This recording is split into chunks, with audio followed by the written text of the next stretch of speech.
Synonymous with love, commitment and devotion, precious diamonds are set on top of over 3/4 of all engagement rings. Americans alone spend $11 billion on wedding jewellery every year. Here's the real reason we buy diamonds. Once a very rare gem, vast diamond reserves were found in South Africa in the late 19th century. One of many prospectors seeking to make their fortune was Englishman Cecil Rhodes. He formed the De Beers Company in 1888 and eventually took charge of much of the diamond trade, including mining, supply and distribution. But diamond sales dropped off during the Great Depression of the 1930s, so De Beers turned to another burgeoning industry for help. In 1938, De Beers commissioned ad agency N.W. Ayer & Son with making diamonds a necessary luxury in American lives. De Beers' grip on the supply meant that whoever sold a diamond was likely selling one of theirs. The agency decided they had to convey the idea that diamonds were a gift of love. Men had to be convinced the larger and more beautiful the diamond, the greater the show of love. And women had to view diamonds as an integral part of courtship. The agency went to Hollywood, tasking producer Margaret Ettinger with reinforcing the image of the diamond as integral to love.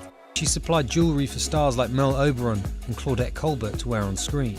They became symbols of upward mobility. Anyone could aspire to become like a movie star or a princess with their own diamond.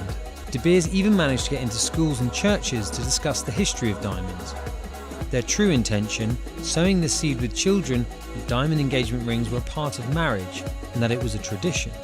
By the 1940s, as America's men went off to war, the number of marriages started to rise.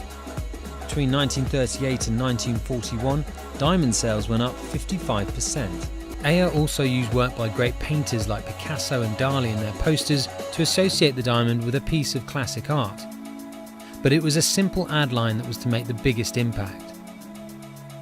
In 1947, Ayer copywriter Francis Geraghty came up with the slogan, "A diamond is forever," and the association with eternal love was solidified. It's appeared in every De Beers advert since 1948, and it's been heralded as the advertising slogan of the century.